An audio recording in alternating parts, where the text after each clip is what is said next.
Hello बच्चों। तो हम लोग अब एक नया टॉपिक, नया चैप्टर, नया विषय लेकर आ गए हैं। इंग्लिश ग्रामर का एक टॉपिक जो है कि वॉइस। वॉइस का मतलब मुंह का साउंड नहीं, यहाँ पर वॉइस का अर्थ अलग है।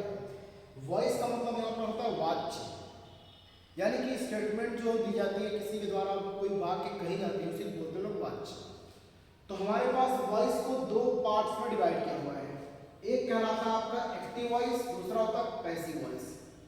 तो एक्टिव वॉइस क्या होता है, यानी कि जब किसी वाक्य के अंदर सब्जेक्ट को प्रधान मान करके, सब्जेक्ट को मुख्य मान करके वाक्य लिखा जाता है, उसको लोग बोलते हैं एक्टिव वॉइस। और अगर वही इनडायरेक्टली ऑब्जेक्ट को स्पेशल मान करके, ऑब्जेक्ट को प्रधान मान करके, अगर मुख्य मान करके वाक्य लिखा जाए तो उसे कहते हैं पैसिव वॉइस।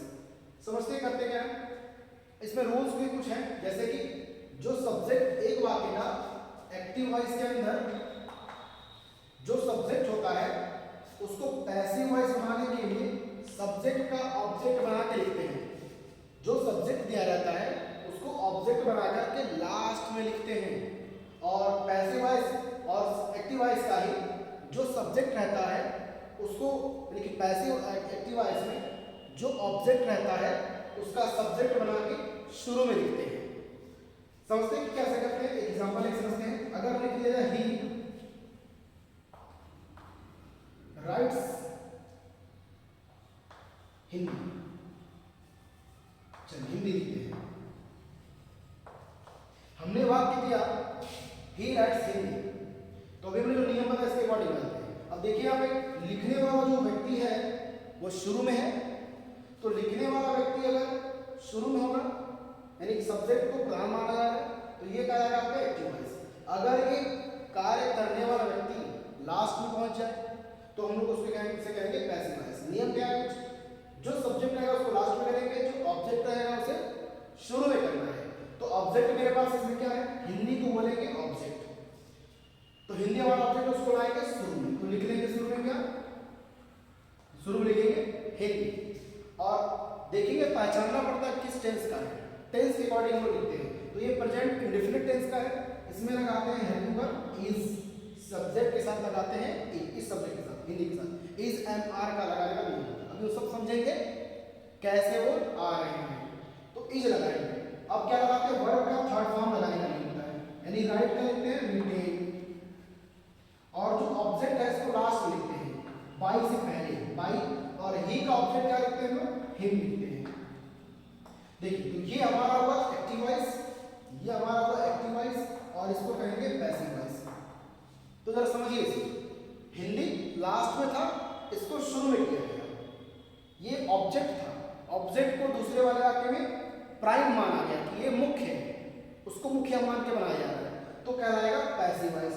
और सब्जेक्ट जब शुरू में है, स्टार्टिंग में है, ये मुख्य मान के वाक्य बनाया जा रहा है, तो इसे कहेंगे एक्टिव वॉइस। तो हमने दूसरा वन क्या किया, ही को देखो लास्ट में भेज दिया, ही को लास्ट में शिफ्ट कर दिया, और लास्ट वाले को शुरू में लाया। यानी जब अदला बदली कर लेते हैं, समझ लो कि पैसिव वॉइस। कुछ सब्जेक्ट के ऑब्जेक्ट दिए गए यहाँ पर, इसको आपको याद कर लीजिएगा। जैसे अगर सब्जेक्ट में आई होगा तो उसको लिखेंगे मी, ऑब्जेक्ट के रूप में। वी का अस लिखते हैं, यू का यू ही होता है, दे का देम होता है, ही का हिम होता है, और शी का हर, और इट का इट लास्ट वाले का। ये कुछ सब्जेक्ट हैं जिनको ऑब्जेक्ट में बदलते हैं। यानी जब एक्टिव वॉइस में जाएगा तो ये सब है, पैसिव वॉइस में कन्वर्ट करेंगे तो इसको ऐसे हम लोग सब्जेक्ट को जब ऑब्जेक्ट में कन्वर्ट करेंगे तो लिख लेंगे। और ऑब्जेक्ट का अगर सब्जेक्ट भी करना है तो भी हम लोग इसको ऐसे कर सकते हैं। चलिए अब आते हैं लोग पहले टेंस की तरफ। जो पहला टेंस है प्रेजेंट इंडेफिनिट टेंस, इसकी बात कर लेते हैं। उसको भी रख देते हैं एक्टिव से पैसिव चेंज करने का फर्स्ट टेंस।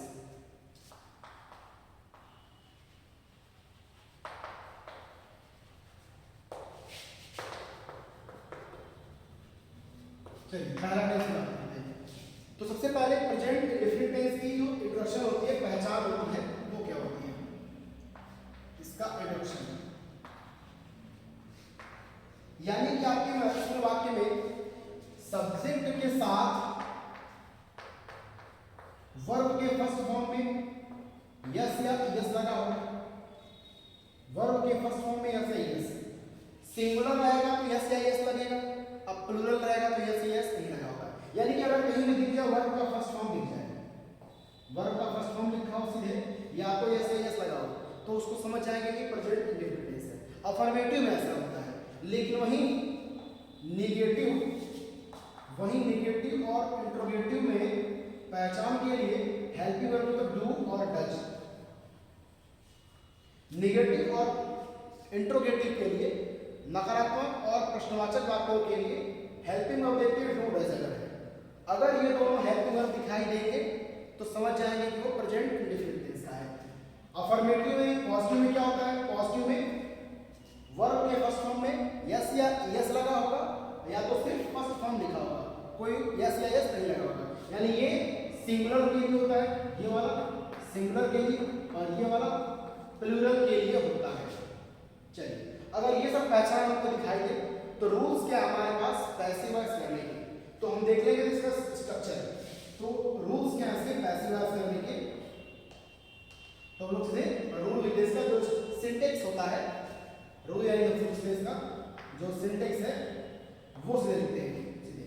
तो सब्जेक्ट सिंटेक्स किसका लिखेंगे, पॉजिटिव वाली का लिखेंगे।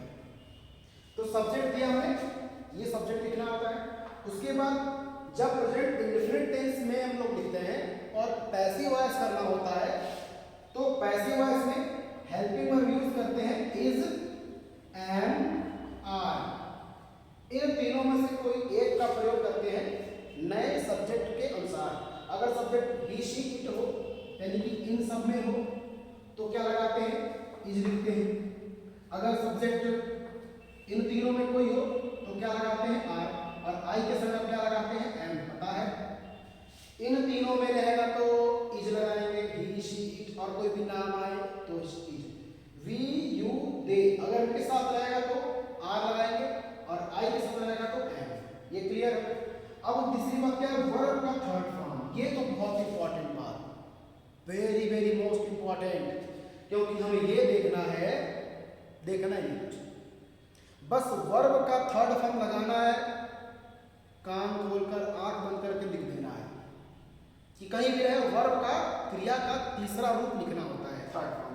और क्या करते हैं, बाई लगाते हैं। जो लास्ट का यानी पहले का सब्जेक्ट होता है उसको, सब्जेक्ट को हम लोग लास्ट में लिखते हैं ऑब्जेक्ट लगाकर, तो नए ऑब्जेक्ट से पहले बाई लगाते हैं और लास्ट में लिखते हैं ऑब्जेक्ट। तो ये हमारा इसका स्ट्रक्चर है। अगर प्रेजेंट इंडेफिनिट टेंस में कोई दिया हो तो इस बेसिक पे हम लोग रूल्स को बनाएंगे। ठीक है, बना के देखते हैं। जैसे लिखा जाएगा, आई टॉकिंग, मैं आपसे बात करता हूं। ये वर्ब का फर्स्ट फॉर्म है, इसमें यस नहीं लगा रखा है, हमने यहाँ पढ़ाया था कि वर्ब का फर्स्ट फॉर्म है तो भी ये कहेंगे, और यस लगा है तब भी कहेंगे। तो यानी आई के साथ क्या लगा है, टॉक, वर्ब का फर्स्ट फॉर्म है और कुछ और लगा इसमें नहीं है। तो हमने क्या कहा, ऑब्जेक्ट को लाएंगे शुरू में, तो यू हमारा ऑब्जेक्ट, यू को लेके आएंगे शुरू में, यू आगे साथ। अब देखो यू के साथ क्या लगाते हैं, आर लगाते हैं, तो यू के साथ क्या लगेगा, आर। और क्या हमने पढ़ा नियम में, इसे हमारे पास वर्ब का थर्ड फॉर्म, तो टॉक का थर्ड फॉर्म क्या होता है, टॉक्ड।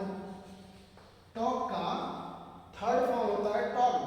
और जो हमारे पास सब्जेक्ट है इसका जब बनाएंगे ऑब्जेक्ट तो क्या लिखना है, बाई, तो बाई लिख देंगे हम यहाँ पर। और आई का ऑब्जेक्ट क्या होता है, मी, यहां पर हो गया मी।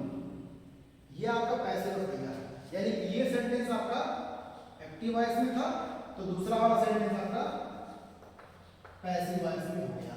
तो ऐसे इसका रूल्स चेंज करते हैं और बनाते हैं। अगर इसमें नेगेटिव सेंटेंस आ जाए, सपोज कि अगर इसमें नेगेटिव सेंटेंस आ जाए तो कुछ नहीं नया करना है, जो सब कुछ रूल्स रहेगा वो तो सब रहेगा, लास्ट का सारा तो रहेगा ही, बस शुरू का अगर बात करें नेगेटिव आ जाए तो रूल्स वही रहेगा, सब्जेक्ट प्लस हेल्पिंग वर्ब लगाना है, इज, एम, आर में से कोई एक यूज करना है। इसके बाद यहाँ पर नॉट लगा देना, क्योंकि नेगेटिव वर्ड में क्या होता है, नॉट वर्ड आता है, तो इज, एम, आर के बाद नॉट लगा देना है। जैसे लिख दिया जाए कि he does not know me, he does not know me. अगर इसका पैसिव वॉइस करना है तो क्या कर लोगे सभी लोग? कर लोगे पैसिव वॉइस इसका? पैसिव वॉइस करने के लिए रूल क्या हमारे पास?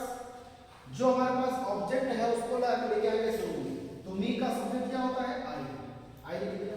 हमने पढ़ा कि डू या डज दिया जाएगा तो प्रेजेंट इंडेफिनिट टेंस कर देता है। ये प्रेजेंट इंडेफिनिट टेंस है। आई के संग में पढ़ा नियम में क्या लगता है? एम लगता है। आई के संग क्या लगा देंगे? एम।